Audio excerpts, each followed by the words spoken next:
Hello, everyone. Welcome to a new episode of my podcast, Explore and Engage with Anam. I want to start this episode by saying that we must continue to pray. We must continue to pray for the people who have been affected by the recent earthquake, the people of Turkey and Syria whose lives have been so adversely affected by the major earthquake. Widespread property damage, collapsed buildings, tens of thousands of lives lost. It is heartbreaking to see the images coming out of the region. Nature cannot be controlled. There's no way to stop an earthquake.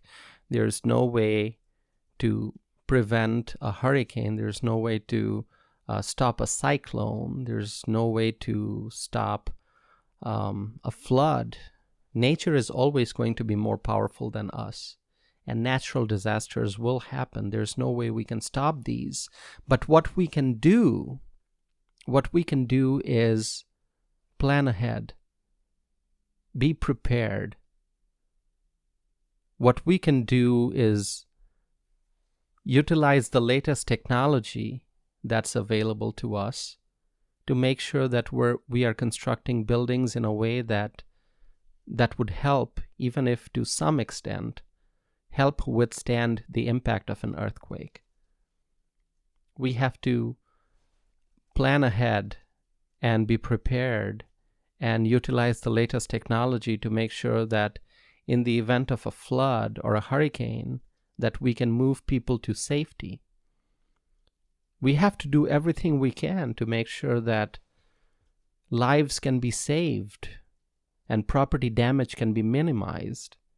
Nature cannot be controlled. As I said, nature is always going to be more powerful than us, but as human beings, we have to try our best. We have to do the best we can to save lives and to minimize property damage. And I also wish to add that we have to continue to pray. We have to pray for our loved ones. We have to pray for people in our community. We have to pray for people in our country. We have to pray for the people of this world. We have to pray for everyone so that we all can live in peace and we all can be there for each other. I saw how the world rushed to help those who were affected by the recent earthquake. People from all over the country, people from the United States, people from many other countries around the world sent help, sent people to help with the rescue efforts, and also sent help to make sure that those who were impacted by the earthquake can continue to recover, continue to get food and the basic necessities that they need to go on with their lives. And so, I think any major natural disaster, on one hand, we see the damage and the loss and the devastation, and that's heartbreaking. But on the other hand, we see the kindness and the compassion of the human heart. After any major natural disaster, we see how others, rush forward to help those in need. And that's the strength of humanity. That's what I believe in. So we must continue to pray, and we must continue to be compassionate and kind, and we must continue to be prepared and use the latest technology, use our knowledge and skills to make sure that while we cannot prevent a natural disaster, we can certainly try to keep people safe and to prevent property damage. Now that brings me to my next point, which is a crisis that we are experiencing here in the United States. We are experiencing a crisis in the law enforcement and in law enforcement agencies and fire departments. These agencies are having a really difficult time recruiting new people. So as the needs in our communities grow, law enforcement agencies and fire departments are having a really difficult time recruiting new people. And if they can recruit new people, they are having a hard time retaining those individuals. This is a crisis because we depend on law enforcement and firefighters and paramedics every single day. As a community, we depend on them. Whether it's a medical emergency, whether it's an incident of a crime, whether it's a fire that breaks out, whether it's something else, we need emergency responders. In the case of an emergency, we need emergency responders. And therefore, we have to make sure that these agencies, these departments, have the people that they need to continue to provide excellent and timely and high-quality services. And that's why it is a crisis, because now law enforcement agencies and fire departments, they are struggling to fill the jobs that are available. So there are jobs available, but there are not enough people to fill those jobs. And even if they can find people to fill those jobs, then agencies have a hard time retaining those people. So this is a real crisis that we are facing, because in order to ensure excellent public safety, we need to make sure that we have enough police officers, enough firefighters, and enough paramedics to serve the community. So that's a crisis that is an ongoing issue, and I'm hoping that as a society we can come up with some solutions to these problems. And once again, I need to highlight this, as I have done in the past. I am a strong supporter of our police officers and our firefighters and our paramedics. I have lots of respect for the emergency responders and the work that they do. So, I just want to say thank you to our emergency responders. Now, I do wish to talk about one more thing that is connected to emergency response, but it's not here in the US. It's in the context of a foreign country. Once again, I'll talk about Bangladesh. And that is because there was a recent incident there that I read about in the news, and I watched some videos on the internet too, news updates, about a fire that broke out. So there's a very affluent community in the city of Dhaka in Bangladesh, and that community, it's called Gulshan. That's the name. And in Gulshan, there was a major fire in a residential building. And it took many hours to bring the fire under control.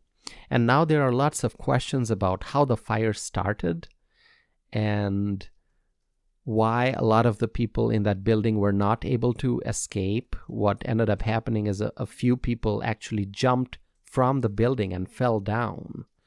And people also lost their lives doing so. And it's a major tragedy. And now there are lots of questions about the fire hydrants and the emergency response and why it took so many hours to bring the fire under control, what went wrong, what could have been done in a better way. And I'm sure that there will be investigation to look into the details of what went wrong and what could have been done differently to save lives and to combat the fire more efficiently. But my whole point is that as we look at this tragic incident in Bangladesh, and as we look at many other tragedies in different parts of the world, we have to realize how fortunate we are in the United States, how fortunate we are to have such excellent, dedicated emergency responders and people who are skilled, people who are trained, people who are knowledgeable, and who are brave, and they provide excellent services. When we need emergency services, we call 911, and police officers are there, paramedics are there, firefighters are there, and we can expect emergency responders to respond within minutes, within minutes from making a 911 call. And what we must do, and I emphasize that again, what we must do as a society is to make sure that we are giving the support that our law enforcement agencies, that our fire departments need, that as a society we are showing our support and showing our gratitude to them and helping them recruit and retain professionals so that we can continue to have excellent services in our society. Otherwise, our public safety will be at risk. So with that, I want to move on to a different topic, but it's another crisis that I think I need to talk about, and that is the crisis of childcare, the childcare crisis. Now, some of you may know about this already. Maybe you've read about it in the news. Maybe you have watched a documentary on it. Maybe you have heard family members or friends talk about it. But there is a childcare crisis in our country. There are not enough people to take care of children. Now, obviously, I believe that it is the parents' responsibility to take care of children. But in our country, in many households, we see that both parents are working. So it's not just one parent who is going out and working, whether it's a job or a business. It's not just one parent going out and earning an income, but both parents are going out and working. And then the question naturally would be, who is going to take care of the children? And now I think the crisis is even greater because of inflation. Prices have gone up. Families cannot, keep up with the rising cost of goods and services. Many families are exceeding their monthly budgets, and therefore people are actually working more than usual in many cases. So even when both parents are working at a job, maybe now one of the parents is maybe working the weekends at a part-time job to add some extra income to their budget. And so that makes it even more difficult to take care of children when mom and dad are out working. And then, of course, in many cases, it may be a single family, it may be a single parent household. Many families are just struggling, and we have to make sure that children are taken good care of. So what is the solution? I don't know, but I pose this as a question because I want your thoughts and comments. I want to hear from you about what you think should be done to address the childcare crisis. Now, there's obviously another crisis. It's not just the childcare crisis, but it's also the caregiver crisis for senior citizens. As we know that the United States has an aging population, which means that we have a growing number of senior citizens and not enough young people to take care of the senior citizens. And then many seniors end up being lonely. They have many unmet needs. They may need help with their day-to-day activities, but there aren't enough people to provide those services, and that creates greater crisis. So on one hand, we have a childcare crisis, and then on the other hand, we have a caregiver crisis for senior citizens. We as a society, we need to urgently think about these issues, and we need to come up with feasible solutions to address these. And I'm highlighting these issues in my podcast, and I'm asking you to share with me what you think the solutions can be. So I would encourage you to connect with me on social media or through my website. You can go to tawsifanam.net. That's my website. Send me a message. Find me on social media. Send me a message. Leave a comment and share with me your thoughts, okay? Now, there are a few other things I wish to cover in this episode. And one of those would be the local elections. Now, in Wisconsin, yesterday, I went and voted in the spring primary. As a United States citizen, it is my right to vote. It is also my responsibility to vote. So I took my photo ID, I went to the polling location, and I cast my ballot for the spring primary. The race that everyone is talking about here in Wisconsin this spring is the race for the Wisconsin Supreme Court. Now, in the spring primary, there were 4 candidates on the ballot, and based on what we know, 2 of the candidates were supported by people who are liberals, and 2 of the candidates were supported by people who are conservatives. And so 2 liberal-backed candidates, 2 conservative-backed candidates. And so I went and voted. And, it's really an important thing that we must do. We must vote. And I have emphasized that over and over again for many years, that as U.S. citizens, we have the right to vote, and it is also a responsibility to vote. Because by voting, we are making our voices heard. We are participating in the electoral process. And this race for the Wisconsin Supreme Court, this is such an important race. Because the control of the court is going to be decided by who is going to win. Is it going to be a liberal majority court? Is it going to be a conservative majority court? And so that's what we will find out in April. So yesterday it was the spring primary. And then in April, it'll be the main election. So yesterday, there were 4 candidates on the ballot for the Wisconsin Supreme Court. And as the night ended, we learned that only 2 candidates made it to the next round, the final round. And out of those 2, 1 will be a justice on the Supreme Court. And so the election that's coming up in April, it is so important. It is so important. So if you are here in Wisconsin, if you are a U.S. citizen living here, I encourage you to go out and vote in April. And I actually have a podcast episode that I published a few months ago in which I talked about the reasons why we must vote.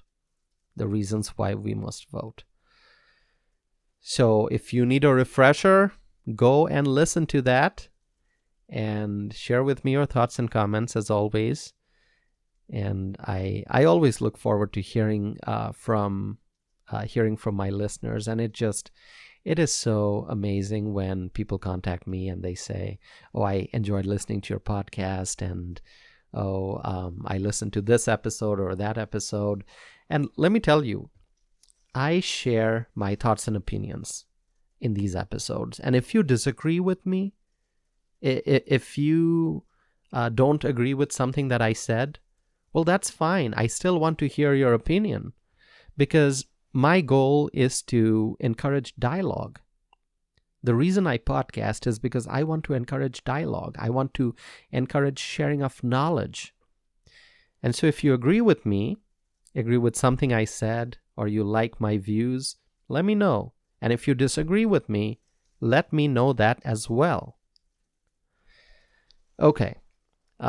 We are almost coming to an end here for this episode, but I do wish to mention something else before I conclude, and that is the border crisis. Okay, I have talked about it before, and I'm talking about it again. I have written about it a lot, and I think I will continue to write about the border crisis that we see at America's southern border. I am a strong supporter of lawful, legal, proper immigration. I want foreign nationals to go through the proper process to follow America's immigration laws and rules if they wish to enter the United States, if they wish to come to America to live and work here.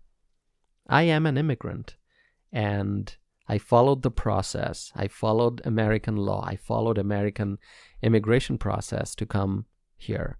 And here I am. Now I'm a U.S. citizen.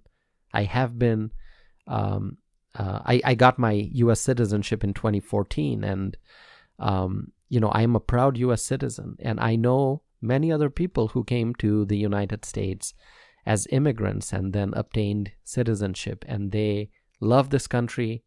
They are freedom-loving patriots, and, we want to see the United States always be strong and prosperous. And so immigrants are welcome. Immigrants are welcome, but they must enter the country legally by following our immigration process. What's happening at America's southern border is a humanitarian crisis. And so we need, in my opinion, to secure the border. And we need to make sure that the flow of illegal immigration is stopped. We need to stop illegal immigration. We need to encourage legal, lawful, proper immigration. I think my views are pretty obvious to people, and I am pretty vocal, and I also am always willing to talk and engage in a conversation, in a dialogue to discuss these important issues. I think the issue of immigration is something that I've talked about a lot. As I mentioned, I've written about it, I've talked about it in my podcast, and I continue to do so. I think immigration makes our country strong, but immigration must be done legally and through the proper process. And we must stop illegal immigration. We must secure the border and stop the flow of undocumented immigrants. So with that, I will end my episode here. As always, I encourage you to connect with me and share with me your thoughts and comments. And this is season 6. I am really excited that I'm continuing to publish more episodes in season 6 of my podcast. Thanks for all the encouragement that I continue to receive from my listeners. And I will be back again with a new episode of Explore and Engage with Anam.